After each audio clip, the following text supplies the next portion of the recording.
أعوذ بالله من الشيطان الرجيم. بسم الله الرحمن الرحيم. قد أفلح المؤمنون.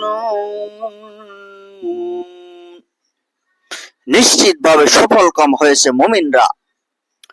এই আয়াতে মুমিনরা বলতে এমন লোকদেরকে বোঝানো হয়েছে বিশ্বনবীকে নিজেদের নেতা এবং পথপ্রদর্শক বলে মেনে নিয়েছে এবং তিনি জীবনযাপনের যে পদ্ধতি পেশ করেছেন তা অনুসরণ করে চলতে রাজি হয়েছে।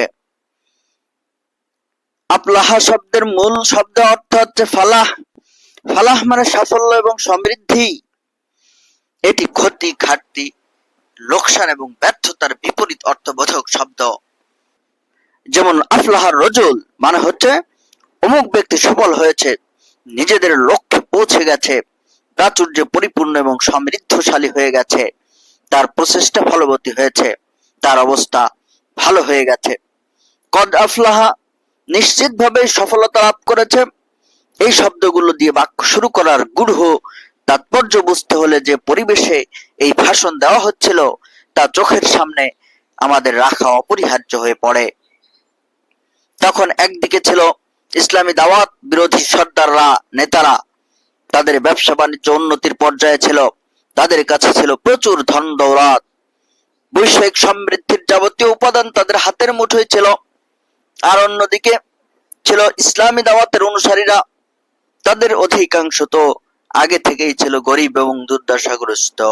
কয়েকজনের অবস্থা সচ্ছল থাকলেও অথবা কাজ কারবারের ক্ষেত্রে তারা আগে থেকেই সফলকাম থাকলেও সর্বব্যাপী বিরোধিতার কারণে তাদের অবস্থাও তখন খারাপ হয়ে গিয়েছিল। এ অবস্থায় যখন নিশ্চিতভাবে মুমিনরা সফলকাম হয়েছে বা ধ্বংস দিয়ে বক্তব্য শুরু করা হয়েছে, তখন এ থেকে আপনা আপনি এ অর্থ বের হয়ে এসেছে যে তোমাদের সাফল্য এবং ক্ষতির মানদণ্ড ভুল, তোমাদের অনুমান ত্রুটিপূর্ণ, তোমাদের দৃষ্টি দূর প্রসারী নয়। তোমাদের নিজেদের যে সাময়িক এবং সীমিত সমৃদ্ধিকে সাফল্য মনে করছো তা আসল সাফল্য নয়, তা হচ্ছে ক্ষতি। এবং মুহাম্মদ সাল্লাল্লাহু আলাইহি সাল্লামের যে অনুসারীদেরকে তোমরা ব্যর্থ ও অসফল মনে করছো তারাই আসলে সফলকাম এবং সার্থক। এই সত্যের দাওয়াত গ্রহণ করে তারা ক্ষতিগ্রস্ত হয়নি, বরং তারা এমন জিনিস লাভ করেছে যা তাদেরকে দুনিয়া এবং আখিরাত উভয় জায়গায় স্থায়ী সমৃদ্ধি দান করবে।